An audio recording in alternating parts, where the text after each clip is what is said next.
Hey guys, welcome to the Liberal Hive Mind. We've got some leftist extremism to tackle today, as we're getting more and more information, more updates dropping on the whole Derek Chauvin getting stabbed 22 times in federal prison story. It turns out the latest update isn't exactly surprising, it's essentially what we predicted. The individual who stabbed Derek Chauvin 22 times in a law library in a federal prison claims that he did it because of his connection to BLM, Black Lives Matter, the activist organization that at this point pretty much everybody knows, less of a famous organization and more of an infamous organization. Well, it turns out that BLM is not only good at buying lavish mansions or funneling money to the Democrats and scamming emotionally susceptible supporters. Not only all that, but apparently BLM also has some connections in the federal prison system that'll do their dirty work for them, huh? Absolutely crazy stuff. Derek Chauvin's life is legitimately at risk, in danger.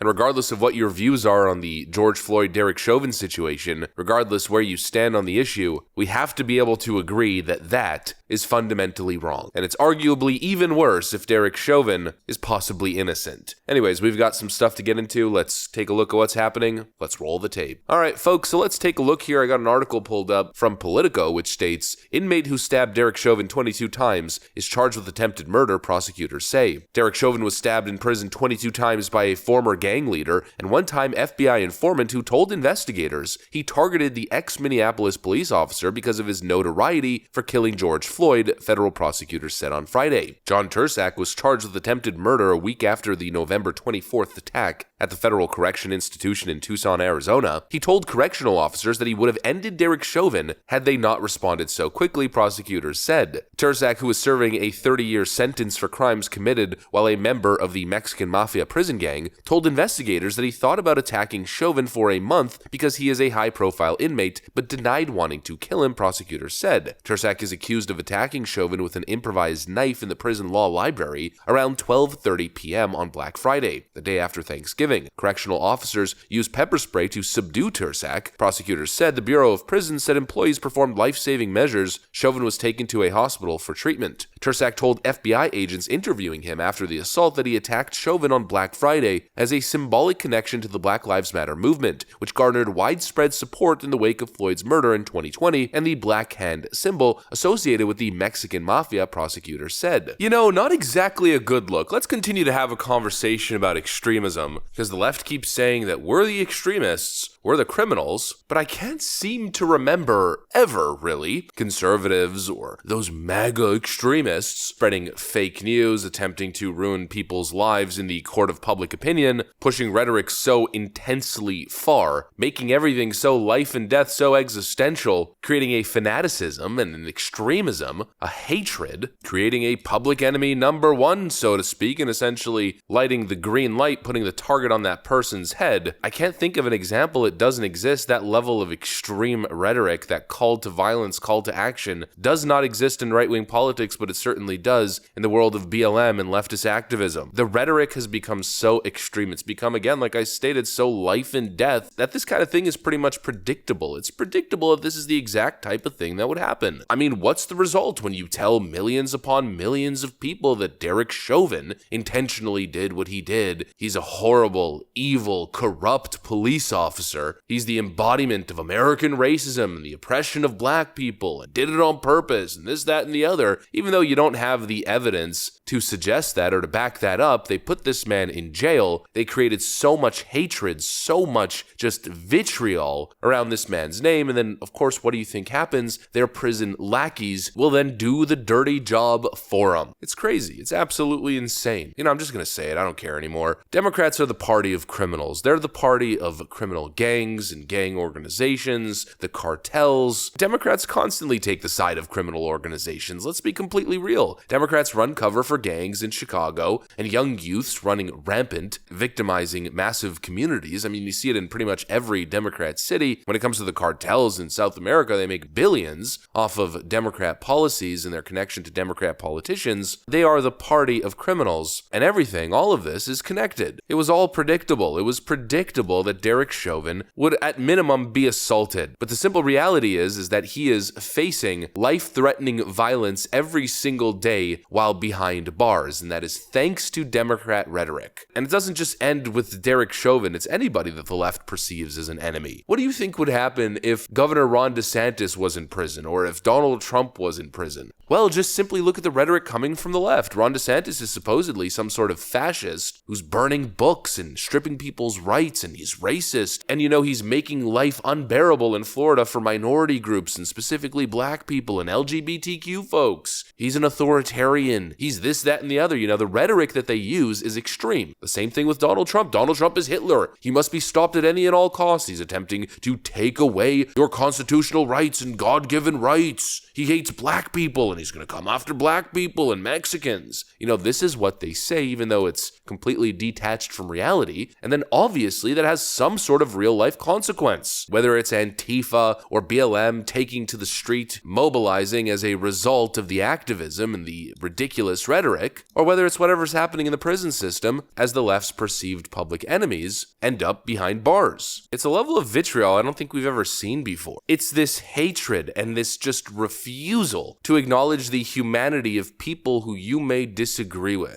Derek Chauvin doesn't deserve this. Even if Derek Chauvin is guilty, he doesn't deserve this. If Derek Chauvin was guilty of what he did, he got his sentence, he should serve that sentence and attempt to atone for his sins. That should basically be the standard. Derek Chauvin doesn't deserve to be stabbed 22 times while in federal prison as he's spending time in the law library, most likely working on his appeal. But if you ask your average leftoid, especially your Twitter and Reddit leftoid, I guarantee you they wouldn't have an issue with it. There's a loss of humanity. There's a loss of viewing other people as human. Derek Chauvin could very well be innocent, but leftists will never even acknowledge that possible reality. They would rather condemn him and make him the enemy, the image of that enemy that lives in their mind, the racist boogeyman, and they would rather relish in his demise instead of show compassion and mercy. And that right there, those two concepts are what I find so disturbing. Compassion and mercy seems to be what's lacking. If you win, if you achieve your goal, it should be enough. Derek Chauvin losing his freedom, having to fight for his life, he's pretty much received a death sentence, or a life sentence at the very least, considering how long it is. Well, it should end there. You would expect a little bit of mercy, You leftoids achieved what you set out for. You set out to find him guilty. You set out to turn Derek Chauvin into an example, to scare police officers across the nation, to send a warning shot that this is what's going to happen if you're involved in an unfortunate situation involving a minority suspect. But that wasn't enough. They want to ruin his life. They want to make him public enemy number one, and they want to throw him in federal prison forever. But then even beyond that, they want to continue to beat him down. They want to continue to relish in the man's demise. It's so toxic and aggressive and vindictive. It's a vindictive mob that can't be satiated. It is never enough for the radical left. They always need more. And it's to the point where they're becoming a blood cult at this point. They need blood as well. And if you think that this is an isolated scenario, it absolutely isn't. They would do the same thing to Donald Trump if he was sent to prison, indicted on some of these bogus charges. And they'd celebrate it, because that's just what the left is these days. That's what these organizations, these BLM leftist activist organizations are. They are vindictive, power-hungry, manipulative machines that have no care for justice, the rule of law, what's fair and what's true. The only ambition is the narrative and the pursuit of power through